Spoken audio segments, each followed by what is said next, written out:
Bene, buongiorno, grazie di essere qui.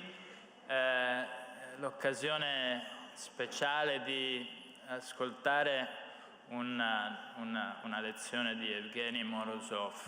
Lui è un amico della Biennale, è stato qui anche nelle scorse edizioni e questo dimostra qualcosa sia di Evgeny sia della Biennale. Evgeny è il rappresentante di una visione critica nei confronti dell'entusiasmo ingenuo e un po' ideologico nei confronti della tecnologia. Biennale Tecnologia è basata sull'idea che tecnologia è umanità e quindi è complesso, non è fatta di semplici linee che tracciano il percorso che porta al futuro, chiamandolo progresso. Nel tempo in cui Evgeny Morozov ha cominciato a pubblicare le sue ricerche, forse alcuni di voi non ricordano nemmeno che era così, l'idea della tecnologia era coincidente con l'idea di progresso. L'idea base era che la nuova versione di una tecnologia è sempre migliore della precedente, mentre noi siamo umani, abbiamo una complessità di dinamiche molto grande. La nuova tecnologia è sempre migliore della precedente, metteva in grado gli umani di pensare che il progresso fosse semplicemente lasciar fare alla tecnologia, perché basta che arrivi la prossima tecnologia e il mondo migliorerà. E c'era un entusiasmo intorno a questa cosa perché risolveva molti problemi. Diceva, ok, lasciamo che la tecnologia segua il suo corso e il mondo migliorerà. Evgeny guardava questa storia e diceva, non mi convince. Studiava criticamente questa dinamica e la raccontava da un punto di vista molto minoritario, molto diverso, nel quale si trovavano le contraddizioni e le negatività del progresso, cosiddetto progresso tecnologico, e le connetteva pian piano alla logica sottostante, che era fondamentalmente legata all'idea di neoliberismo. Ora, non la faccio troppo lunga perché io per primo non vedo l'ora di ascoltare il discorso di Evgeny e di quest'anno. Però vorrei, come dire, tracciare questo rapporto tra lo sviluppo di una tecnologia che va avanti da sola, perché la versione nuova è sempre migliore della precedente, in quella narrativa, la connessione di quella narrativa con la narrativa sottostante molto più grande, articolata, complessa del neoliberismo. Il neoliberismo essendo un pensiero dell'economia che si fonda sull'idea che le imprese, le aziende abbiano un unico scopo, quello di fare profitti per gli azionisti. Lo ha detto Milton Friedman nel 62, è diventato un mantra sempre più diffuso. Nel 79-80 Thatcher e Reagan vincono le loro elezioni in America e in Inghilterra, cominciano 40 anni, 30 anni di un pensiero unico nel quale tutto ciò che conta è che le imprese facciano profitto, lasciarle fare liberamente la loro azione, perché l'idea era che se si lascia fare al mercato si avrà la migliore allocazione possibile delle risorse, ci sarà la migliore condizione possibile, perché il mercato è una forma di gestione dell'informazione che massimizza la razionalità dell'uso delle risorse. Questa idea non era un'analisi, era un'ideologia. Oggi ce ne rendiamo conto anche di questo, stiamo imparando che questa ideologia era una scelta narrativa che consentiva a un potere economico molto grande di crescere nella libertà dalle costrizioni di politiche orientate a una redistribuzione, a una migliore giustizia sociale, e ha contribuito a costruire una società molto polarizzata, nella quale l'elite e la parte ricca della popolazione e la parte meno abbiente della popolazione si allontanano sempre di più, diminuendo lo spazio del ceto medio. Questo ormai è nei dati, nella consapevolezza degli economisti, compresa l'OCSE, che è il grande centro di ricerca economica di Parigi.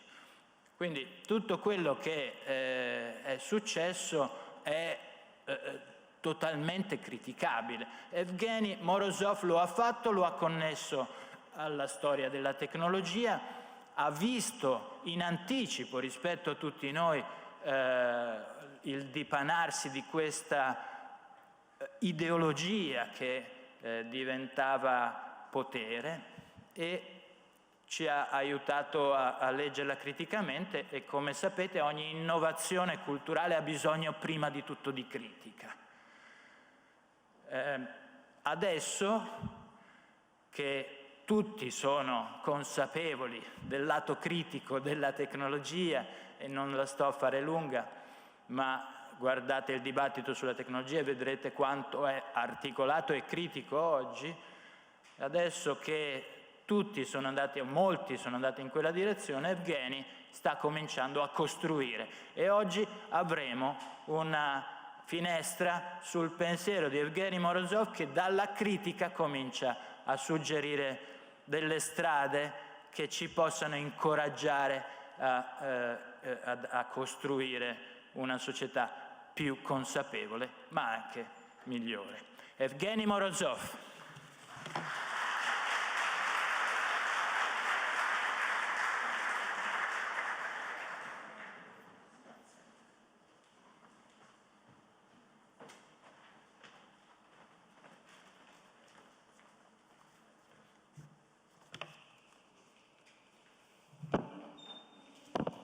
Buongiorno, devo avvisarvi che il mio discorso è in inglese perché l'ho scritto troppo tardi per tradurlo bene, quindi scusate. So, for those of you who follow me in English, let me just say that it's a pleasure to be back in Turin at this wonderful festival. I've spoken several times, and it's always a pleasure to see that there is a discussion about technology that's a little bit deeper, still happening somewhere than what we normally get in the press and at tech conferences. So I applaud the organizers for consistently organizing such a great event with discussions that are intellectual and historical and cultural in nature, and not just focused on business and entrepreneurial sides. So I've written my speech, even though normally I just speak without any written materials, partly to help with the translation, so I apologize if it's going to sound a little bit algorithmic. That was not the intent. So let me begin. Let's be honest. Who today has the luxury to worry about big tech and things like the misuses of artificial intelligence, or its concentration in the hands of just a few key players? The list of more pressing concerns is already embarrassingly long. The highly destructive war in Europe, the devastating energy crisis, the skyrocketing inflation, the lack of meaningful action on climate change, which is something that we saw discussed yesterday in a very provocative manner. These are just some of the few recent horrors that make worrying about big tech the luxurious preserve of the uninformed. Remember the good old times when our main concerns had to do with fake news, content farms in Macedonia, and the dark machinations of Cambridge Analytica. Measured against the more recent calamities I've just mentioned, a future dominated by Alphabet or Amazon may not even look that bleak. As public enemies go, the proverbial tech bros are certainly as obnoxious as they are badly dressed. And that's certainly one reason to dislike them, certainly in Italy. But they're almost certainly not the worst of the bunch, of all the villains out there. Okay, perhaps except for Elon Musk, a man whose ego is larger even than his fortune, as well as his former PayPal buddy Peter Thiel, the guy who spends his own fortune funding efforts to extend longevity through blood transfusions from the young. However, apart from these two, today's big tech looks much weaker and humbler than it once did. Now that Facebook, or Meta, as its parent company is known, announced the massive layoffs that include 11,000 staff members, it's obvious that the metaverse is a project that doesn't have legs. Apologies for the pun, for those of you who get it. The crypto universe, in turn, also seems to have imploded on itself, as recently as this week, by the way. In the middle of all of this, the techlash, a funky neologism meant to capture the growing public backlash against the big tech, died a quiet death. Just a few years ago, respectable publications like The Economist or the Financial Times had an infinite supply of editorials on the subject of the techlash. It seems that everyone was angry about fake news, tech billionaires, and the pilfering of our personal data. Today, this techlash is a shadow of its former self, but not because the war on big tech has been won. Rather, I would argue, it's because almost everyone had accepted that there is no real alternative to these platforms. In a sense, the deflation of the moral panic around big tech is something of a second coming of the end of history. Just like with capitalism at the end of the Cold War, we seem to have tacitly accepted that the ways of living and being designed and operated by the big tech are here to stay. Just like with the long COVID, all we could hope for is to find ways of coexisting with the enemy. This might sound dystopian to some of you, and it certainly is. But this dystopia comes with the promise of a powerful, if misguided, utopia of its own. Thus, whatever the problems associated with our growing reliance on private digital infrastructures, the true ideologists of the digital assure us that ultimately all of these problems are resolvable. If only we stopped criticizing and got our hands dirty and started building, quote unquote, or at least regulating. So while today's things may be bad, making them better is possible and doable. We just need to be pragmatic. Whatever the excesses of a world dominated by Jeff Bezos or Mark Zuckerberg, they can be mitigated, or so we're told. Conversely, whoever is not already on board with this fixable techno-utopia train is almost automatically deemed a technophobe. And I heard that accusation launched at me more than once. But what is the exact content of this pragmatic techno-utopia? The yang to the ink of the techno-dystopia operated by the big tech. Having looked at it closely for many years, I can discern at least three distinct dimensions to it. It's grounded, first, in our excessive faith in the ability to regulate these commercial entities. Second, in our belief that having these firms compete with each other is the way to maximize innovation.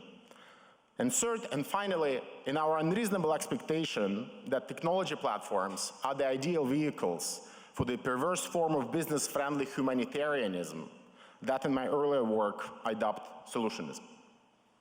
In short, this pragmatic techno-utopia that Silicon Valley itself peddles rests on our faith in the magic powers of regulation, competition, and solutionism. So let me foreshadow my conclusion. I do think that this is a false utopia and that a better one could and should be found. But before we think about alternatives, let me briefly address each of these three dimensions. So the first pillar of our false techno-utopian consensus rests on the widespread conviction that the power of big tech could be curtailed through new rules and regulations. For example, like the right to be forgotten or the rule for data mandates that would force tech giants to share the data that have been hoarding with other companies and the general public. As a result, the Wild West of the early digital culture would finally be brought under the wise tutelage of the state. The rules of the game, as the saying goes, could finally be laid down, extra profits could be taxed, new labor regulations for the gig economy could be established. Call me a skeptic, but it does take a lot of naivete not to see that it has been precisely the regulatory state itself that has preached the liberalization of labor regulations, the dismantling of antitrust and anti-monopoly regulations, the lowering of taxes, and so on, all the measures that make today's big tech possible. So while regulation can fix many of the issues that are correctly identified as problematic, the political subject to push for the right regulations seems to be amiss. Public opposition to big tech won't magically bring it into existence without some prior opposition to neoliberalism itself. But this won't happen as long as the main attacks on big tech come from the World Economic Forum in Davos or from the editorials that you see in the Financial Times. The second pillar of this new techno-utopian consensus rests on the assumption that the sheer creative, disruptive, and competitive spirit of capitalism could eventually erode the monolithic power of these firms. We just need to find a way to unleash it. And not only that, if only we manage to make the digital economy more competitive, plenty of beneficial consequences would follow. Perhaps data portability, perhaps compensation for user data, perhaps new services that the lazy digital monopolists of today do not want to launch. Thus, the expectation is that whatever the size and the might of the lobbying operations in Washington or Brussels, technology giants too can be disrupted, and by something more democratic or at least populist, more decentralized and lean. This, of course, is the promise of the crypto world and of Web3, which gives us the dramatic story of the old disruptors getting disrupted by the newer ones. But it's also the promise that some venture capitalist savior, the new SoftBank with its massive vision fund, for example, would come out of the woods and profoundly reshape the tech landscape of today. Wouldn't it be nice, after all, for them to fund some revolutionary technologies that would loosen the grip of Google and Facebook and Amazon on the digital economy of today? It's worth pointing out that perhaps if we need to be saved by venture capitalists to begin with, perhaps we should reconsider the benefits of perishing.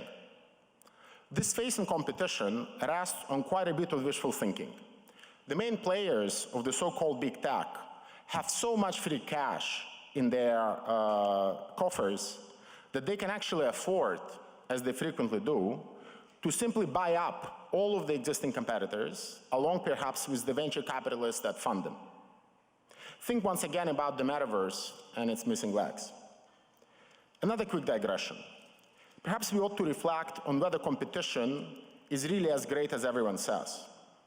Do we really want to have 10 of the world's largest AI and cloud computing firms each dump 10 billion a year on research and development to develop what are essentially identical capabilities for the recognition of objects, images, texts, and voice? Isn't it one area where a centralized approach, treating some of these capabilities as public goods, would deliver shared benefits to many more players and at a fraction of the cost? There is no high rationality emerging from capitalist competition. Often it's quite irrational in its outcomes, even if the individual capitalists are doing what's rational for them. This, at any rate, is something that both Marx and Weber, in different ways, taught us a long time ago. There is no reason to forget that. So regulation and competition are two of the three components of the tech utopia that Silicon Valley peddles that I've been describing so far. The third component, solutionism, rests on the perverse hope that big tech itself, with enough moral persuasion, could be turned into a positive force in the world. With all the artificial intelligence and other data-related reaches under the tight control, the technology platforms could at least be asked to use their immense might for good. Can they assist in finding the cure for cancer, or eradicating disease, or solving the world hunger, and solving many other problems? Perhaps one day, even the bloodthirsty Peter Thiel can be domesticated and introduced to the charms of a tofu-based diet, after all. We are allowed to dream, right? I first wrote about it a decade ago, but this solutionist stuff is still very much with us. If back then, when I first wrote it, it was primarily manifested in an infinite string of humanitarian hackathons, often held under the lofty auspices of the United Nations, today it is to be seen in the world of so-called DAOs, This logic has spread far beyond the world of technology. Now even asset managers like BlackRock want to save the world by giving us an opportunity to invest into some ethically and morally sound stock index. It's truly an effortless and frictionless utopia. In the best of cases, we can go about our peaceful bourgeois existence, punctuated as it is by homemade kombucha, yoga, and occasional trips to some exotic faraway lands, all while contributing something to the positive social change, often without even noticing it. If 2 or 3 decades ago it was only consumption that was ethical, today no activity can afford not to be. Investing, communicating, perhaps even sleeping, there is always a more ethical option available via some slick digital app. Regulate, innovate, solve problems. This is our own mini-tech utopia of today. Has achieved a nearly hegemonic status. It's definitely not the wild cyber utopias of the early 1990s, of course, with their promise of world peace by means of virtual reality.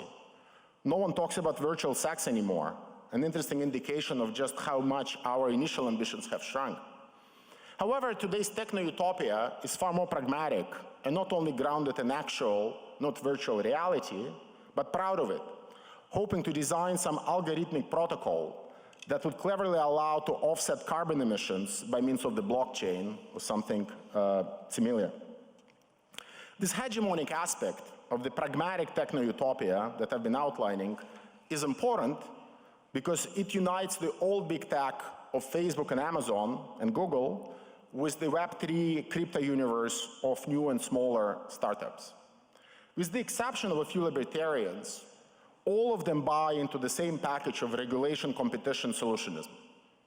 Remember how, at the height of the tech clash just a few years ago, even Mark Zuckerberg complained that Facebook wasn't regulated enough, begging Congress for new rules and actions. This, to me, is the reflection of this hegemonic acceptance that ultimately regulation will do good to the digital economy. So what is not to like about this utopian future? Of course, one can criticize such pragmatic utopias on many grounds, not least for the lack of efficacy, the tendency to overpromise and underdeliver, the excessive reliance on financial mechanisms and incentives to accomplish social objectives. These are not the kind of critiques or criticisms that I'd like to advance today, even though they are, of course, important and must continue to be made. No, my main beef with these techno-utopias is that they are extremely boring, unimaginative, and at the end of the day, deeply conservative in their political outlook. Given my past critiques of cyber-utopianism, I thought I'd never be saying something like this, but I do prefer my techno-utopias wild and radical. And today's are not. So what we have in front of us today is rather meek and pathetic. Wild and radical it definitely isn't. So let me backtrack a little bit. For a long time, which is almost 15 years now, ever since I started writing about the tech industry, I thought that the main problem with Silicon Valley and its cheerleaders in the rest of the world was their excessive utopianism. Today I'm not so sure. I think that the main problem is that our own techno-utopianism of today is shallow, thin, and cannibalistic on the market utopias that ultimately undergird neoliberal ideology, which is the truly hegemonic ideology of today. Even to call it utopianism is a bit of a stretch. Mostly it's just a way to package the basic tenets of neoliberal thought into the supposedly neutral language of innovation, disruption, and governance. This stuff passes for utopia only because it involves latest technology and is extremely naive about how the real world, the stuff of multi-billion asset managers, the CIA, and sovereign wealth funds, actually works. Here, then, is one of the main ideas I'd like you to take away from this talk. Today's scaled down and pragmatic techno-utopianism is really yesterday's neoliberalism by other means. And neoliberalism, despite what it preaches about disruption, is actually an extremely conservative ideology, as I have already indicated. For all its embrace of creative disruption, disruption and destruction, it is actually firmly opposed to any organized effort to stimulate and produce innovation that does not come from market mechanisms. So here comes another soundbite. The pragmatic utopia preached by big tech and Web3 alike is not at all different from what some of you know as neoliberal dystopia. These are just two sides of the same coin, pun intended. Of course, much here depends on how one defines neoliberalism. And I work with a very peculiar definition, which, as they say, needs to be unpacked. So I see it primarily as an effort to reshape how innovation happens in society by shifting all of it onto the market sphere and blocking or neglecting its production in the non-market spheres, not least because they are considered remnants of the past and the bastions of reaction. Thus, I see neoliberalism as an ideology that revolves around one broader point, namely that the institutions of the market offer us the only possible means of achieving large-scale social coordination that allows for progress and human development. On this view, the market offers us the only workable path to problem solving, to generating large-scale progressive social change, and, particularly important in the last few decades, to innovation. Neoliberalism, in other words, is how society comes to systematically produce novelty at scale by relying on the market as the only logic of social organization. Thus, when the most innovative and consistent defenders of neoliberalism insist that there is no alternative, they don't really mean to imply that there are no alternative ways of distributing essential goods or satisfying your hunger. They are no longer arguing that markets are always better than governments at resource allocation, for example. Some of them would even tacitly acknowledge that with big data and artificial intelligence and quantum computing, governments may be able to distribute resources as efficiently as Amazon does, for example.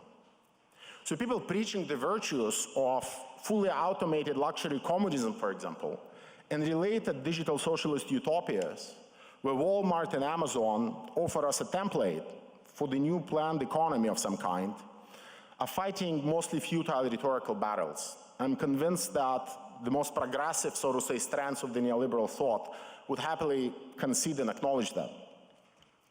But markets, at least for the sophisticated neoliberals I've just been describing, do something else that government planning, regardless of how much artificial intelligence you put into it, would never allow.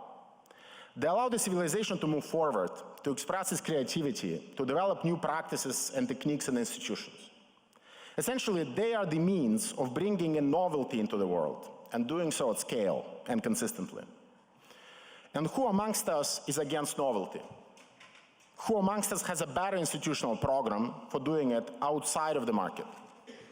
It's in this sense that the slogan, "There is no alternative," uttered by the most sophisticated neoliberals makes sense. And bear with me through this somewhat theoretical digression. My favorite example here is someone like James Buchanan, who of course won a Nobel Prize, who is one of the most controversial neoliberal thinkers out there, who even lauded markets as infrastructures of becoming, and that's the exact word that he used. For those of you familiar with theoretical literature, this of course is much closer to Deleuze than it is to neoclassical economics. In fact, even Buchanan himself was surprised to discover how much his own thought on this had in common with Whitehead, who of course was a reference point for Deleuze himself. Buchanan is very interesting here because writing in the early 1990s, he easily concedes that computers, and today it would be things like big data or artificial intelligence, might actually help socialism and central planning resolve all of the allocative challenges of feeding people and satisfying the basic needs, like providing them with food or a roof to sleep under. But even if this happened, technology still wouldn't help central planners to do anything about this creative problem solving, new forms of collective and social learning, and of course of the very becoming that I've just been describing to you. That in essence is his argument. The only vehicle for progressivism, defined at least as the reliance on science and technology to move society forward and institutionalize the new, is market-based neoliberalism. Everything else is the mere shuffling of chairs on the Titanic, so to say. Thus, big data and AI can be of great help in the socialist mission of this chair reshuffling. Perhaps we can do that in a more egalitarian manner, but that's all that these tools can accomplish, at least in this more sophisticated neoliberal paradigm. Now, let me move to the more concrete and hopeful parts of my talk. where I'd like to flag some of the ways to break the status quo. Thinking about alternatives to the current regime and its utopian rhetoric is extremely hard, as many of you surely know from your own experience. Often this is because the search starts from the wrong premises. Like good hackers, we look at existing technologies, search, social networking, the blockchain, and we try to imagine how these technologies can be repurposed to serve some alternative political project. In reality, though, the institutional and ideological contours of this alternative project remain extremely blurry, even if we do find new uses for the technologies at hand. Thus, at our most radical best, we are likely to invoke the word socialism, quote unquote, juxtaposing the democratic government to the mostly undemocratic market. But the moment we make this move, the neoliberal chimera returns, unleashing its unusual set of arguments about how governments and central planners will never be able to supply us with all the institutional infrastructures that enable progress, learning, becoming, innovation, and whatnot. The subsequent moves for those of us on the left are not many. Perhaps we can find some middle ground under nebulous concepts like the entrepreneurial state, meekly pointing out that the war in Vietnam had a silver lining and it eventually gave us the iPhone. Or we can simply amp up the glamour part of it all, promising that once Amazon-like algorithms take care of satisfying our basic needs, we would have all the free time in the world to enjoy the fruits of the fully automated luxury communism I've just mentioned. Having thought about this for years now, I've come to believe that this repertoire of responses to the neoliberal challenge is way too limited. The entire neoliberal project, as it emerged during the Cold War, has left a legacy that has greatly affected not only the ideological and political outlook of its proponents, but also that of its opponents. At the heart of neoliberal ideology lies a dichotomy between the market and the state, with its insistence that our only choice in managing complexity, in allocating goods, and in producing novelty is between entrusting them to free-willing and creative entrepreneurs or robot-like soulless technocrats. That's the dichotomy that we're still working with if you are tuned to the public debate in the media and elsewhere. This choice between the creative entrepreneur and the robotic bureaucrat is quite ubiquitous and omnipresent. But all the other social units that are sandwiched between the market and the state are deemed to be either ineffective because too small, or archaic because they're seen as a remnants of the pre-industrial civilization. So everything that made life beyond the factory, the supermarket, and the office bearable and exciting, you know, the stuff of neighborhoods, squares, libraries, bookshops, citizen associations, evening schools, and whatnot, all of this is deemed either irrelevant, ineffective, archaic, or outright harmful. Or at least it doesn't have any space in this theoretical framework in which both of us on the left and on the right are operating. Innovation, thus, is deemed to be the product and the consequence of the magic workings of the market system, with its ability to work off information that was widely distributed before in individual heads and was now suddenly brought together under the auspices of the market. It was the proverbial entrepreneur who, by finding new and better ways of producing, brought society forward. It was through such entrepreneurial activity that novelty was discovered, institutionalized, and distributed through society. It's not by accident, of course, that Hayek titled one of his most famous essays, "Competition as a Discovery Procedure." This element of discovery is extremely important in the neoliberal imaginary. In this imaginary, the entrepreneur became akin to the avant-garde artist who was always experimenting and enacting new and radical forms of the future. But this future was not expressed through the bold artistic ventures one associates with the avant-garde. Rather, it took the form of gadgets, widgets, and consumer products of various kinds, the stuff that you buy in IKEA rather than see in an art gallery. It's not surprising that this entrepreneurial paradigm then spread out to other domains of social life. As a result, today we also speak about idea entrepreneurs, political entrepreneurs, moral entrepreneurs, and of course social entrepreneurs. The fact that such entrepreneurization of the social has remained uncontested, acquiring a nearly hegemonic status, is partly the consequence of the left's inability to offer a workable alternative a workable alternative non-market vision, and a model for how novelty could be tamed and institutionalized through other identities that are not those of the entrepreneur. This alternative wasn't offered in part because many thinkers on the left found these processes already at work in what they call culture. And here I don't mean the elite culture of art galleries or biennales like this one, but the kind of expansive everyday culture that through the work of people like Raymond Williams or Stuart Hall formed the bedrock of cultural studies. And as with so much in academia, this discovery of culture by the academic complex ended up moving the strand of thought in a rather arcane direction, where the goal became showing how the oppressed, be they the workers or sexual or radical minorities and the subaltern, managed to heroically resist the cultural greeds of their oppressors. So it all became about the glorification of their resistance, even if the early work of people like Raymond Williams still tried to make sense of how various institutions of the welfare state, like the BBC or the Open University or even the NHS in Britain, contributed to that cultural resistance.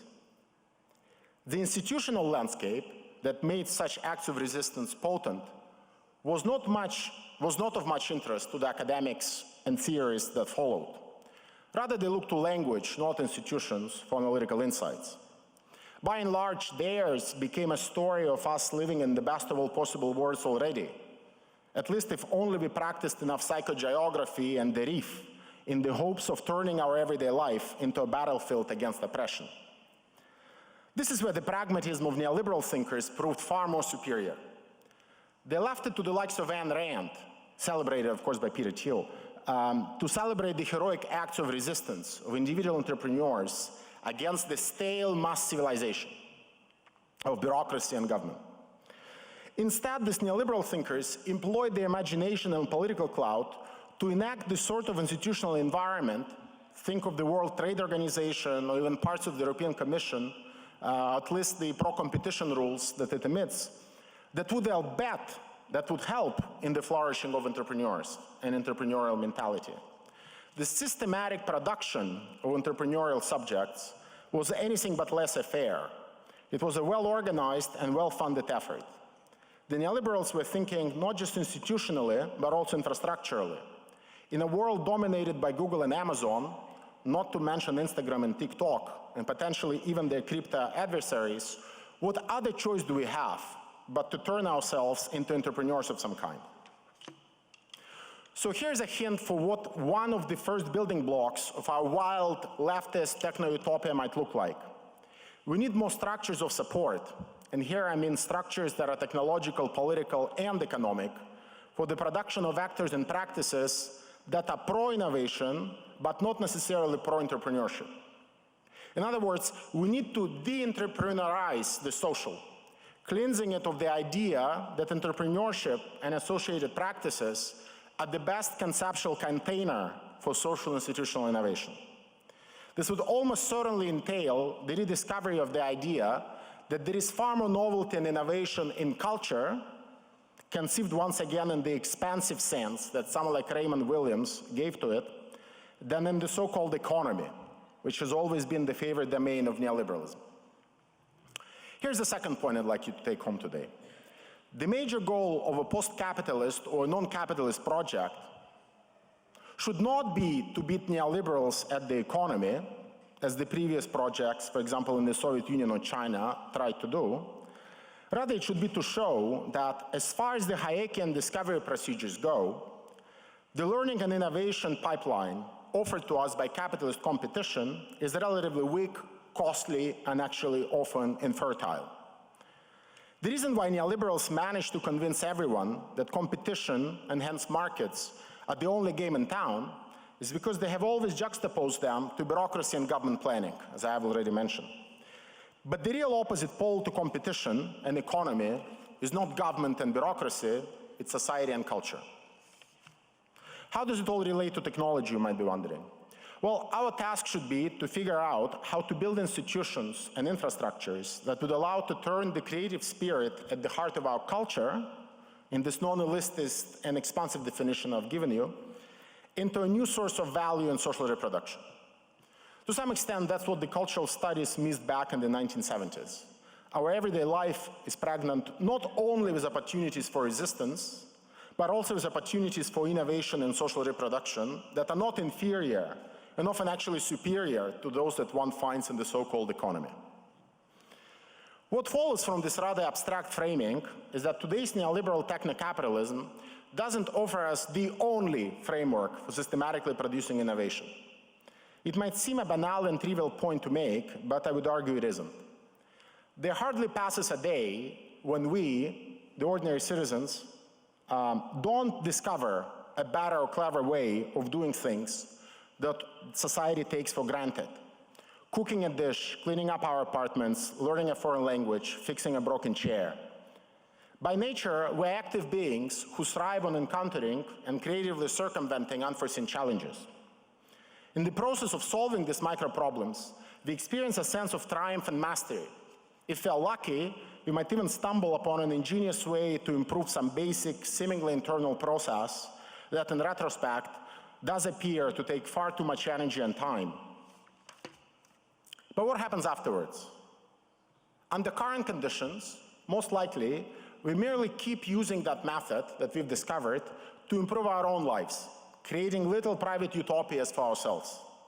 This is, in most cases, where the social innovation process ends. It ends in our heads and hands. The potentially socially beneficial methods and techniques that we do discover, often without trying, don't get shared widely, not even with our neighbors or even family members.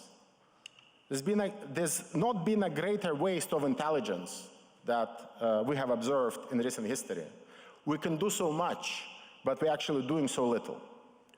Most of this intelligence actually dies instead of becoming part of techniques that the rest of society could benefit from.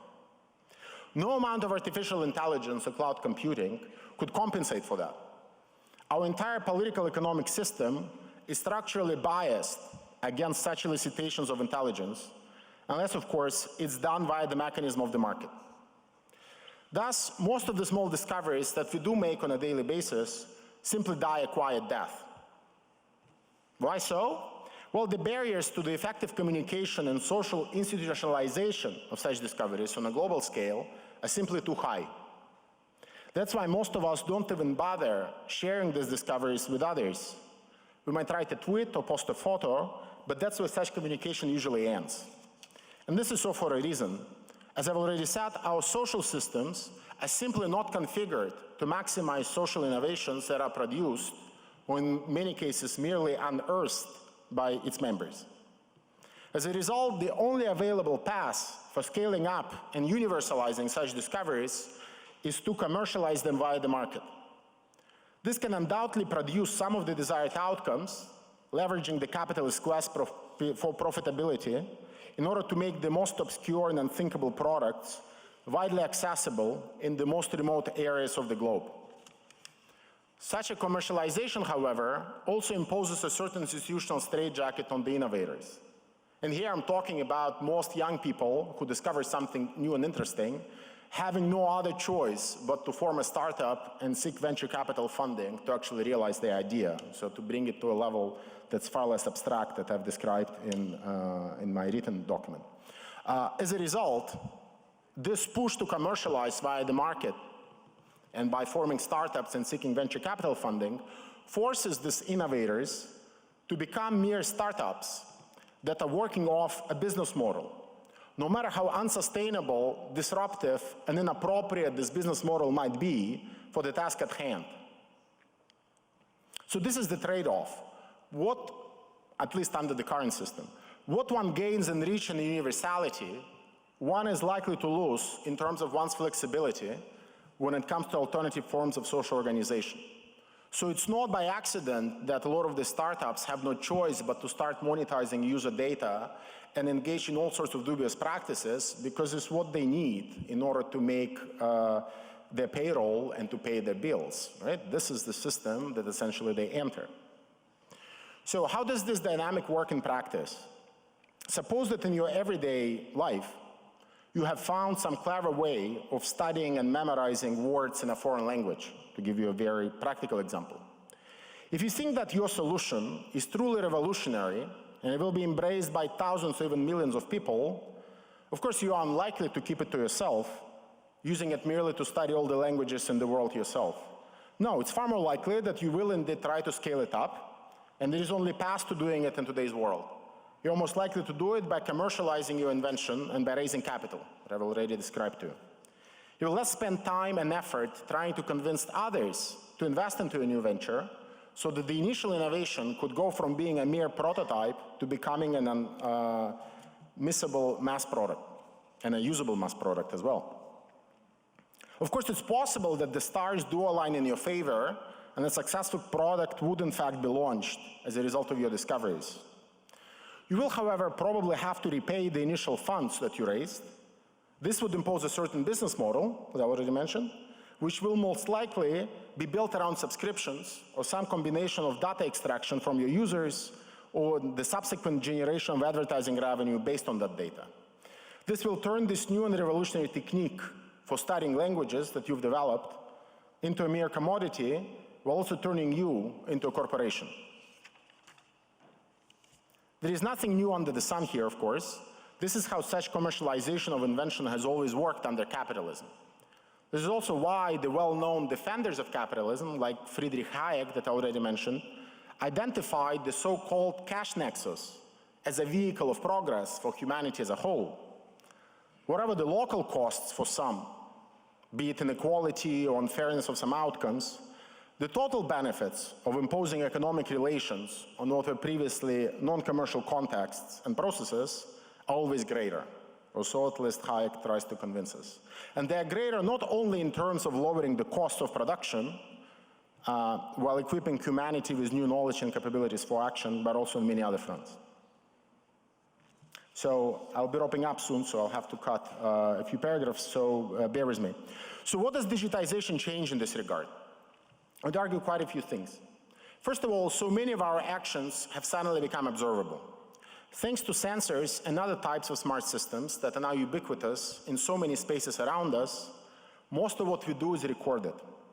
As a result, more of our everyday life could become subject for reflection and empirically validated analysis. This is not necessarily something to worry about. This is something to worry about under the current system. Thus, even in our smart homes, we are constantly invited upon to reflect on trends, patterns, and statistics. Again, not necessarily a bad thing. Second, today even a trivial amount of technological knowledge and skill gets on much further than it did 10 or 5 years ago. Even without learning how to code, we can truly do more with less. On this, the techno-utopians of the 1990s were absolutely correct. Such augmented resourcefulness, however, is likely to remain a permanent feature of the digital environment, but in a very curtailed manner, providing ordinary users with the unprecedented, if not fully realized, powers to act. And it's precisely about the necessity to build institutions and structures that would allow us to realize those powers that I think our own debate should be. So that was partly the good news. The not so good news is that there are also great limits that today's digital economy imposes on humanity's newly found capacities for reflexivity and transformative action. The greatest of them is that such capacities are tightly circumscribed within the logic of the digital platforms and the apps that populate them. Whatever social discoveries are made by the newly empowered self-reflexive agents and groups that I've been describing must eventually fit into that logic, with the associated imperatives to monetize user data or charge subscriptions and share revenue with the platform itself. This market-based model could and does produce some benefits, and I don't want to deny that. But should it be the only template for organizing how digital society operates and institutionalizes social innovation? Should every person who, in learning languages digitally, for example, discovers an even cleverer way to do it, be forced to choose between doing nothing, as is mostly the case now, or becoming a startup entrepreneur?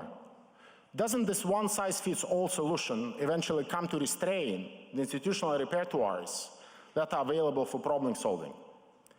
And wouldn't a proper non-capitalist system seek to find ways to enrich our repertoires of action in society and culture, rather than in society and the market, and do so in a way that the new techniques and methods that we discover while acting are actually shared as widely as possible?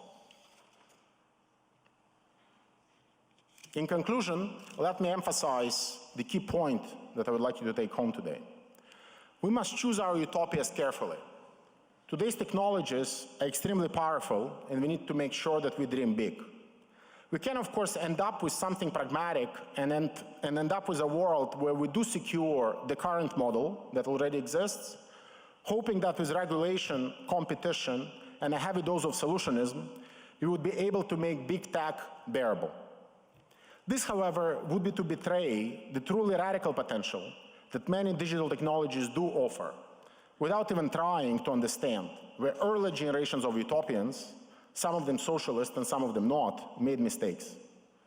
A much better move would be to accuse capitalism of a terrible crime, that is, of systematically suppressing innovation.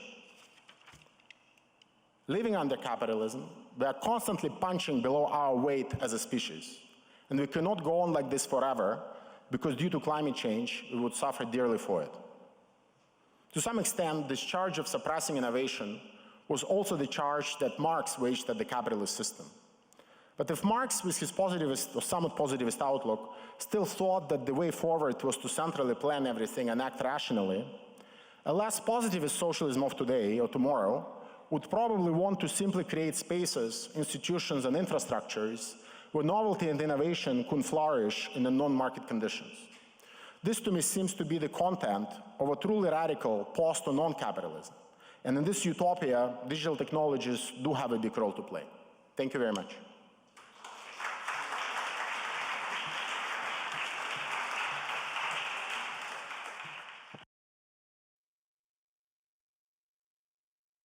Grazie Evgeny, la ricerca che stai conducendo continua. Questo è lo spazio che abbiamo, circa 10-12 minuti per le domande,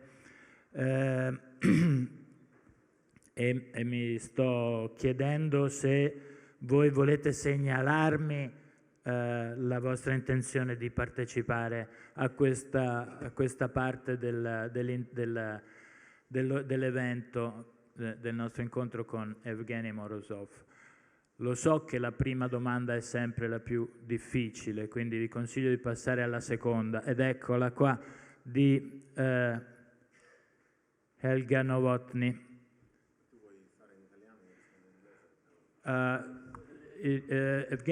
Evgeny sa parlare italiano benissimo. Lui viene dalla Bielorussia, lavora in Italia da molto tempo, parla benissimo l'italiano, ma la sua precisione intellettuale lo conduce a pensare che forse è meglio che parli in inglese. Io lo lascerei parlare come vuole lui, ma in una conversazione forse in italiano viene più facile. Comunque la prima domanda sarà in inglese.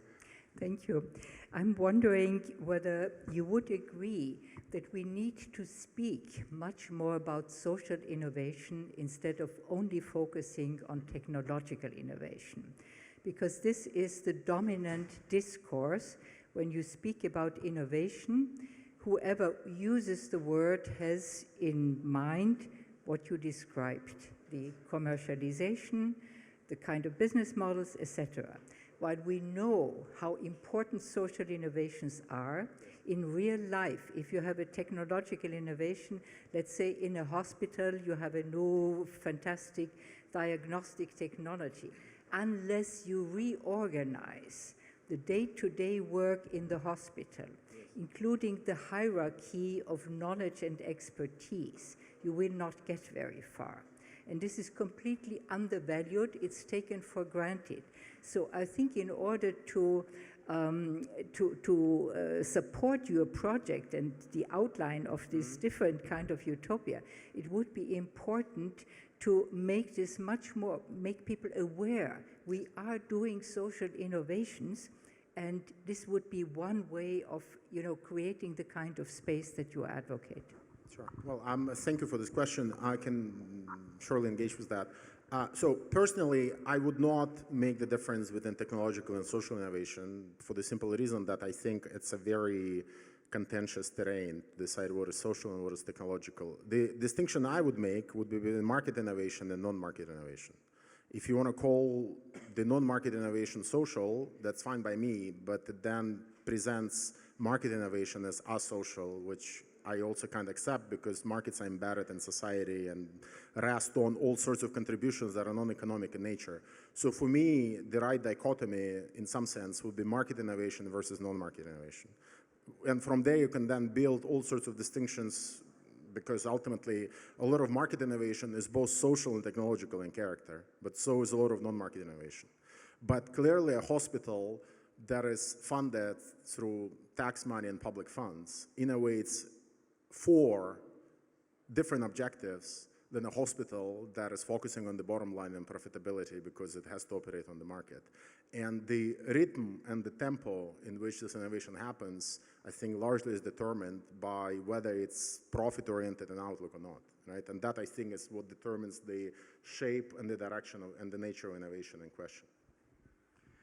È molto rilevante questa egemonia del concetto di mercato che sembra essere l'unico spazio, l'unico contesto nel quale poter pensare l'innovazione, praticare l'innovazione, dice Evgeny, mentre non è così, probabilmente lo crediamo, ma non è necessariamente così. Si può pensare, invece che pensare economia, si può pensare dentro un contesto che è fatto, per esempio, di cultura, ha detto durante il suo discorso Evgeny Morozov. Se uno pensa dentro un contesto che è fatto di cultura, la logica non è quella del mercato, ma altre logiche che fanno sì che possiamo valutare il successo probabile di un'innovazione. Io sto parlando solo per darvi l'opportunità di alzare una mano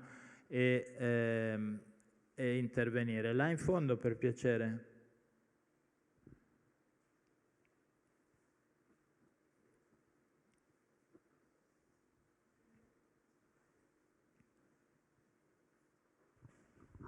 Thank you.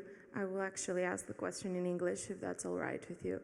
So it's a bit complicated to actually express explicitly, but the thing that crosses my mind often when we discuss about this is the fact that we always think that there is the possibility, maybe this is an exaggeration, but that there is still the possibility that we can still do that.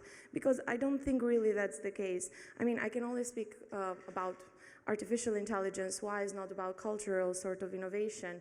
But in order to do something tremendous and something really, really big or really, really radical, you need to have some capabilities that your, I don't know, local family doesn't have, that will not have, that is impossible to have.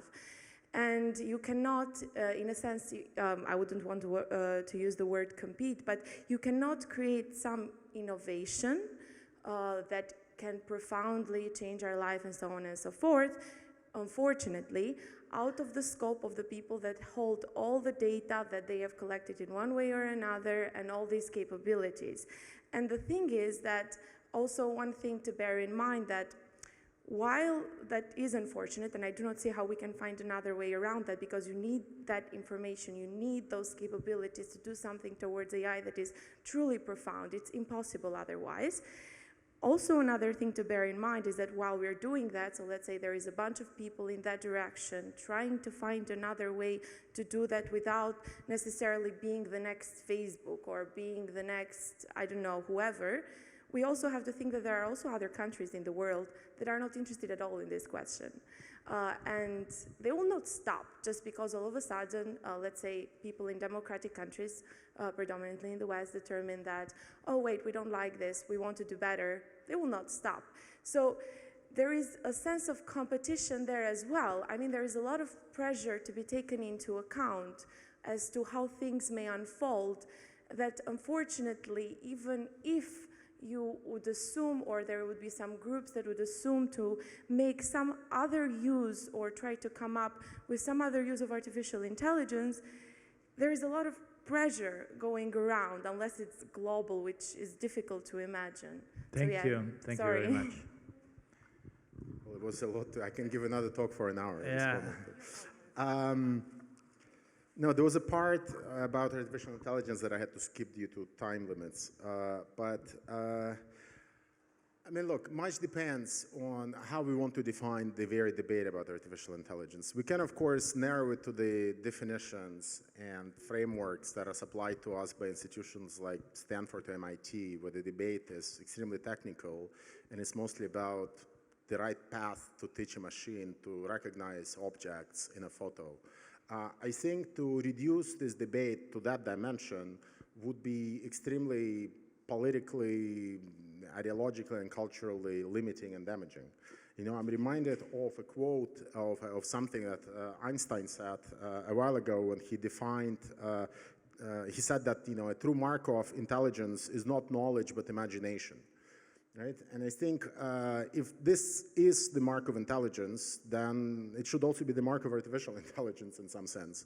Right? And that means, to me at least, that we have to be able to define the actor whose intelligence we want to replicate in some way as a socially situated being that's situated in a particular cultural, institutional, economic, and class milieu. Right? And it means that, you know, intelligence is widely distributed in society. It's not concentrated in our heads. You know, the reason why I'm capable of thinking the thoughts I'm thinking is partly because I am surrounded by certain institutions, and the better those institutions are, and the more receptive they are to me, the more intelligently I would act. Also, I hope, if we stick to basic conventions of rationality, which means that the way to improve artificial intelligence is also by focusing on institutions. And by making sure that our institutions are functional, that they actually provide for us, that they offer us healthcare and education under conditions that are not dependent on the market, and it's from there that truly intelligent society develops. It does not develop from putting more and more data into data farms and expecting that we will have capacities for recognizing objects. I mean, you can develop all of those capabilities, but if the humans outside of the farms are starving or homeless or sleeping on the streets as they are in parts of Palo Alto, where I've lived for 2 years, that intelligence is not worth much, regardless of how much money you pour into it. Just to have an idea of what could be innovation in a context that is not the market, can I ask you, I've been interviewing Jimmy Wales, the founder of Wikipedia, because I was looking into the context of the idea of community. And I asked him, as Evgeny has said, we need to think big, even without the market. I asked him if community can scale, can become very big. And he said, no, communities don't scale because they are people knowing each other, sharing the same rules, having a traditional situation in which they trust each other. But what we can do is to create tools that enlarge, make big impact of what communities do.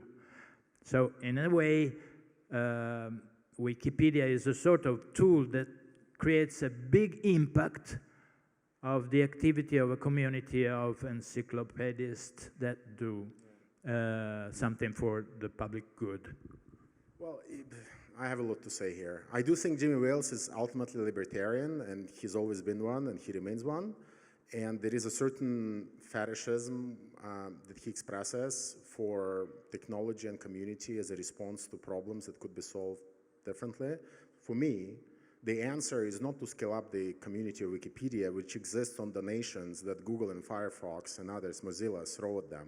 You know, Wikipedia, it's that. It's basically hustling us for money and hustling big tech for money. And the moment big tech disappears, somebody will have to pay their bills. For me, the answer clearly is a public service, public sector equivalent to the likes of Britannica or the encyclopedias that we had before that were in private hands, were extremely expensive, and were handled by the market. Like the answer there, it's not to have a completely market and charity-supported version of Wikipedia. You know, this is the model that some right-wing philosophers obsessed with charity might design.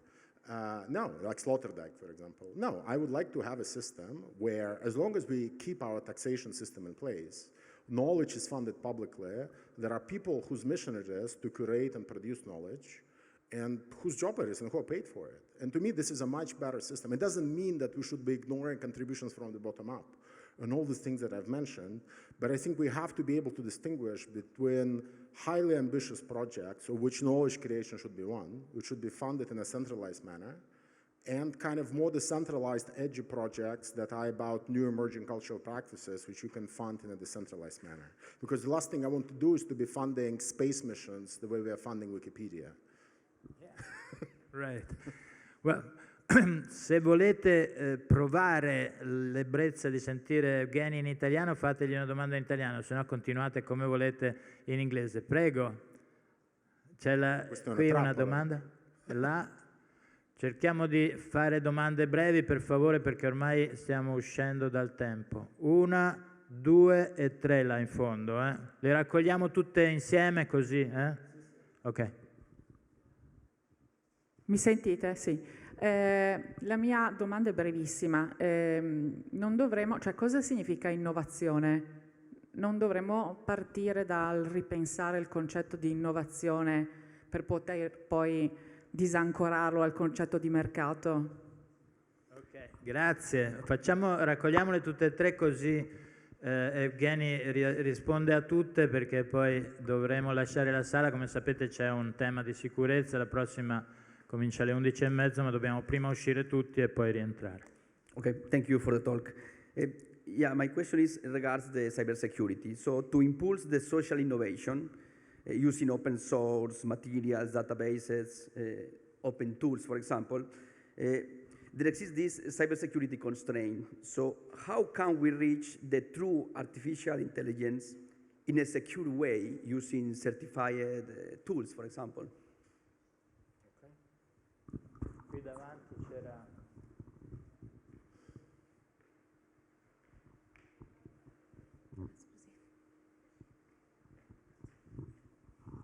Thank you for this conversation.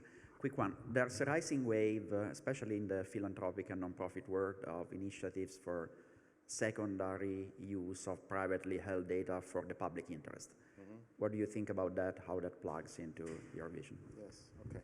So, okay, I'll do it in English just to save time. So on innovation, I do think that we have to rethink the current praxis of innovation, because it has been co-opted by the likes of World Bank and the IMF, and even the term social innovation has been co-opted by the European Commission and many other institutions. So I don't want us to stop thinking about it, but to me innovation is ultimately the production of new and the refinement of techniques that were in place before and making them different, right? Of course, it's heavily culturally and politically dependent.